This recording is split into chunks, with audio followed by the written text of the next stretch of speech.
Hey, what's up guys? Welcome back to Florida Buzz. So today we're going to be touching base on this cylinder head I brought home from work. This is actually the stock cylinder head for my build. We got interrupted in the last video, so I'm going to try and remember everything I said. We actually touched base on a lot of stuff. So let me start off where I last remember. So again, I brought this cylinder head home. I was going over it with my wife. I was talking to her about a lot of it, so I really wanted, after talking with her, I realized, how little was known about actual cylinder heads. So I figured I'd make an educational video to the best of my knowledge to what I can explain to you about the cylinder head. So basically how it works is, it sits at an angle about like that when it's on the motor, obviously. Okay, so I'm gonna try not to move this too much. I have like this ghetto bipod I set up with a chair and a couple of box wrenches, and it's holding, so hopefully you guys don't fall off of there and I can keep this video going. So anyways, the air and fuel mixture comes in through this cylinder port, or this intake port. Please don't fall. Please don't fall. So, the air fuel mixture comes in through the intake cylinder port, okay? So what happens is the fuel injector spits out fuel, the air intake shoots the air through and sucks the fuel through with it, goes in through the intake port. Okay, here's the intake valve on the end. This intake valve, after I feed it through, what it does is it opens, the fuel and air mixture comes in some kind of like a tornado form depending on the port design on the inside of the cylinder head. This one's a swirl port design, so the fuel would come in somewhat like a tornado effect. The piston slides up the top dead center, makes somewhat of a, these pistons in this motor sit down really low. They're like 60 thousandths in the hole. So it doesn't really come up and completely seal on the cylinder head like a lot of like super performance motors do. This motor is a lot similar to some kind of setup like that. Like my deck height on this one is 14 thousandths, which is really close to the top. I mean, when I roll it over to top dead center, it looks flush, but it's 14 thousandths in the hole compared to these where you clearly look at them, or compared to the pistons that ran with this motor where you can look at them and clearly tell that they're down in the hole ways. So anyways, so it comes up to here, makes somewhat of a combustion chamber. In my opinion, I'm going to call it somewhat of a combustion chamber. Then, after the spark plug ignites the fuel and creates power, it starts sending the piston down, and that's when the exhaust port opens, or the exhaust rocker pushes down, the exhaust valve opens, then the unburnt fuel gases and the exhaust vapors in general travel outside the head. And then this closes, and then it moves to the next cylinder. But that's pretty much how it works. Intake open, fuel and air come in, piston comes top dead center, whatever that may be. Spark plug ignites, and then boom, goes off, piston travels down, exhaust valve opens, gases go out. So other than that, there's really not much to it. That's pretty much how a cylinder head forms, or it's pretty much how a cylinder head functions. So on this side you have the exhaust valve, but again, I don't want to shake this table too much, guys, because I don't want to lose you. So I'm going to flip this back over. One thing I do want to touch base on is I was originally going to reuse these. I didn't, because for one, they're super heavy, like way ridiculous heavy. No cylinder head should be this heavy. And the sad part is they still have a cracking issue. So my two options were raising the compression as much as I wanted to. I could have went with EQ irons, which was still pushing it, but the only heads comparable to my Edelbrock ones with the 202 intake valve, they're called EQ monster heads. Okay, they have 202 on the intake valve, 160 on the exhaust. Unless you have custom heads built, they always have 160 on the exhaust. The intake valve is the one that really varies. So with that being said, I wanted 202 intake valves for the performance aspect, even though it's very minimal. Any little bit helps when it comes to internal small motor components. So anyways, I was looking at my Edelbrock heads, were originally worth $2,000, and I originally said to myself, that's not happening. So I started looking for the iron alternative, which are the iron heads, the EQ iron heads, and they're known to be strong as hell. They've got the heavier casting, but they also weigh more. And these heads are heavy enough as is. So once I reached and agreed with my with the guy who helped me with the build, what compression ratio I wanted to run, we were pretty much stuck with the Edelbrock. So I waited it out and ended up getting a super good deal on those, because here's another thing I want to touch base on. The EQ monster heads. I don't know if that's the exact name for them, but that's what Clearwater Cylinder Head, about 2 miles or 2 hours from me, calls them, and that's the only place that has them. A little bit of a shout out to them. They wanted $1,300 for those heads, guys. I paid $1,300 for those heads, and those heads will kick the EQ Monster Head's ass any day of the week. Aluminum beats iron in so many ways, but it also doesn't beat it in so many ways at the same time. So moving on from that aspect, on the top of the on the top of the head, you have 3 components. You've got the springs, you have the spring cap, which is what I call them, it's the actual name, and the 2 keepers. And forgive me guys, like I said, I just made this video and it got lost in translation, so I'm redoing this again, and I'm trying to touch base. For once in my life I made a video and everything actually flew out the way I wanted it to sound, and everything came out correctly and fluently, and of course something happened to that video, so now I sound like a bumbling idiot again, so please forgive me. But yeah, that's the general breakdown. You guys are over here. I don't have a camera girl at the moment, so I'm going to try to zoom in the best I can on this. So again, you have 2 keepers. They're one directional as far as I know, and if you don't have these in right, you will know. So the best way to pull a cylinder head apart, you can do it by hand. I'm going to show you very shortly, but putting them back together is where it gets a lot more tricky. I would recommend a valve press, or you can get this little contraption that's got like 4 teeth, and they grab the spring, and then you push down on it, and it compresses the spring just enough to where you can get the keepers back in. My little brother used to have one of those. It worked great. He used it on his 4.7 Mustang top end rebuild.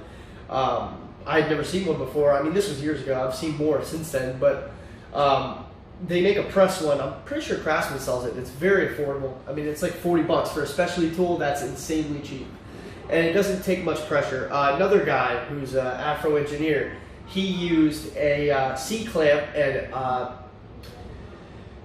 an O2 socket, and I was laughing at first when he told me about his little engineering. But if it works, it works, man. You can't knock it till you try it. If it don't work, it don't work. But apparently it works. So you could even go that route if you wanted to be super cheap and you have a C-clamp and an O2 sensor socket laying around. And I'm not talking about the one that's because there's 2 different types of O2 sensor sockets. I'm talking about the one with the moon shape cut out of the side of it. You're going to want as much full pressure as you can put down on this as possible.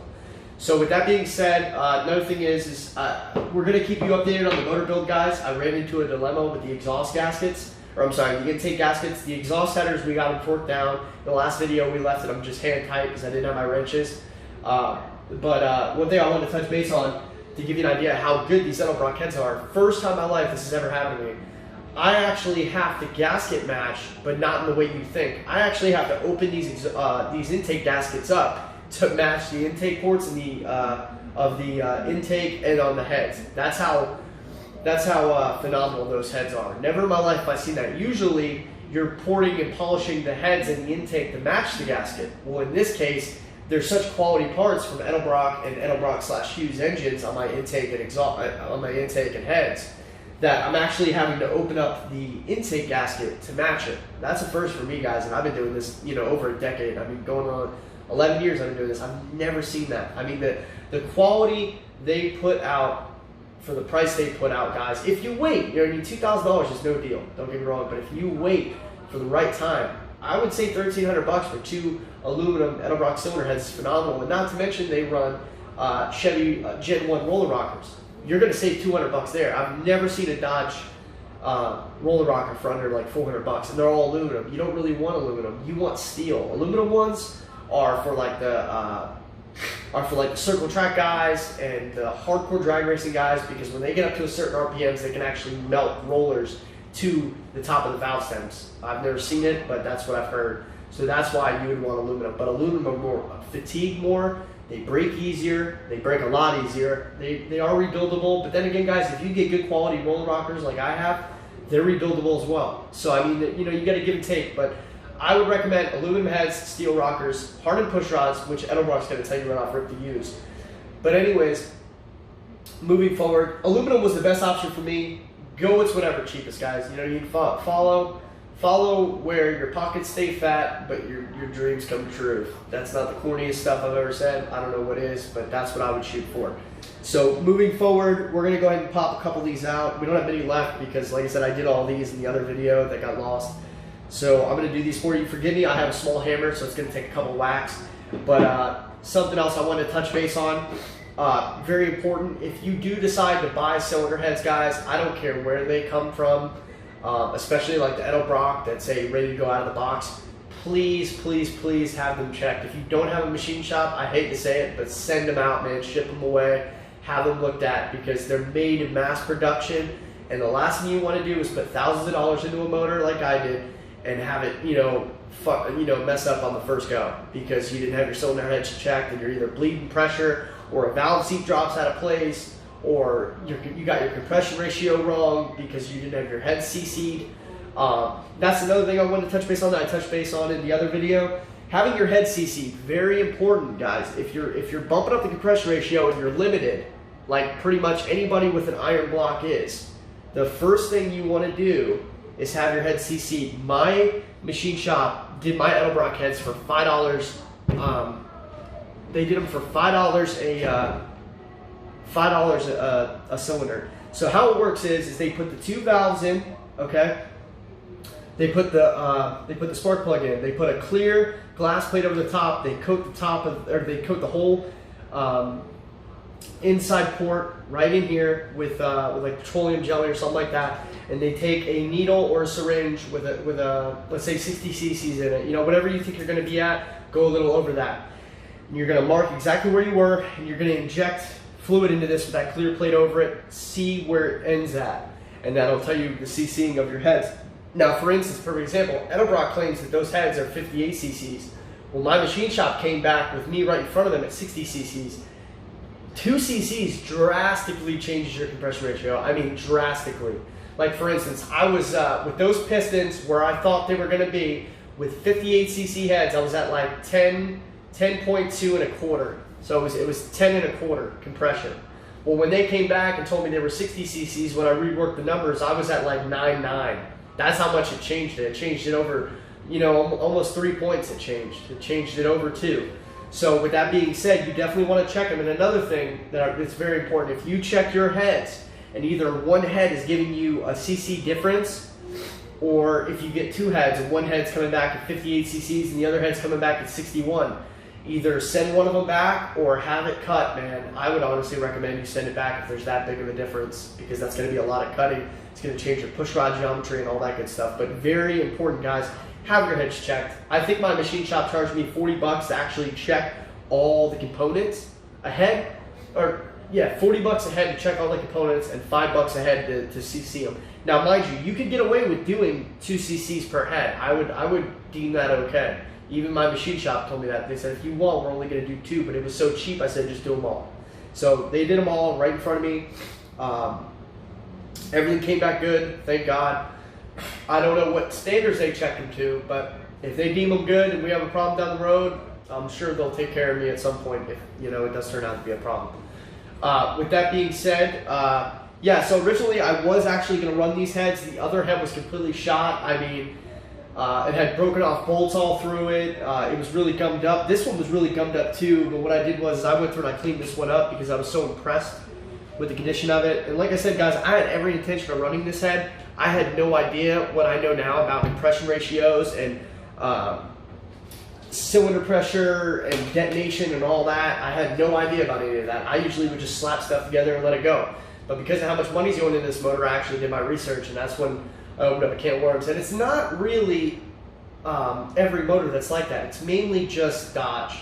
It's mainly just these old school Smogger motors. They don't like to be pushed too hard, or if you do push them hard, you just have to cover your ass, man. That's all it really comes down to. You either have to run a bigger cam to bleed off compression, or again, you really can't raise the compression too high. I mean, in a car, you could probably run 10.7, which is pretty high, but in a truck, under load with towing and everything else, the highest I was able to go after talking to 2 different engine builders was 10-1. I ended up right at 10-1, because if you look on a compression ratio calculator, when you type in all your numbers, you've got, I'll use mine as an example, you've got 10, 1, and then you've got some change. You know what I mean? Now, depending on, if there's little indifferences here and there, that little number could bump you up to the next point. If you're at 10.19, you know what I mean? If one cylinder comes back at, let's say, they said mine came back at 60. If it comes back at 60 and a half, that 60 and a half could, or that would bump you down. If it comes back at 59 and a half, that'll bump you up that extra point, you know what I mean? And then if you're running boost or you're really hard on it, I mean, that could run into issues on one cylinder versus all of them. You know, you could end up with a dead cylinder down the road. So anyways, yeah, so what these heads consist of is you got your valve stem seal, you've got your spring that goes over that, and then you've got your spring retainer, and then you've got your two keepers. Again, I already told you guys they're one directional. So now I'm just gonna go ahead and pop these out. And like I said again, guys, bear with me. This is the easiest way to do it. Take them apart is very easy. Like I said again, putting them back together is the hard part. So you're pretty much just gonna put a socket right over the tip of it and just whack the hell out of it. Now it usually doesn't go on the first try, but like there, I got one. And now here I should get the other one. There you go. It's that simple. So there's the two keepers. I would advise you to keep everything organized, guys, best of your ability. So like you see how that side's narrowed and it doesn't have that lip that locks into the lip of the valve itself. So yeah, so these line up, they go in there nice. I wouldn't really worry about keeping track of those. It's more of just keeping track of the valves because I'm actually going to reuse these valves. I'm going to clean them up. I might relap them. That's a very important process too. If you're ever going to change something around your head, make sure you lap them. If you're doing everything yourself, make sure you do it right. Lapping valves is a very important process. So that's one. That was the intake valve. I'm going to do, let me see, on this one, that might be the exhaust. No, that's another intake valve. No?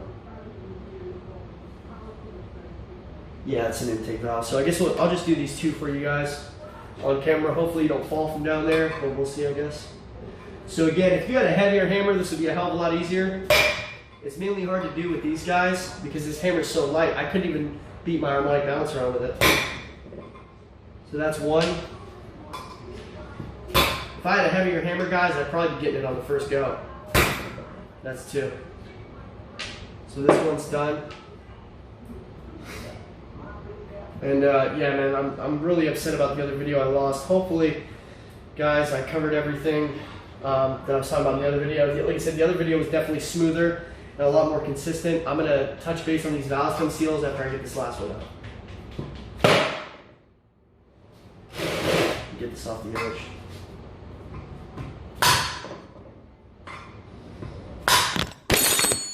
And there you guys go.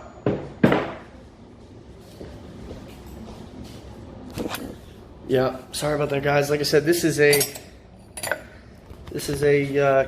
stand I made, and it's not working too well, as you can see.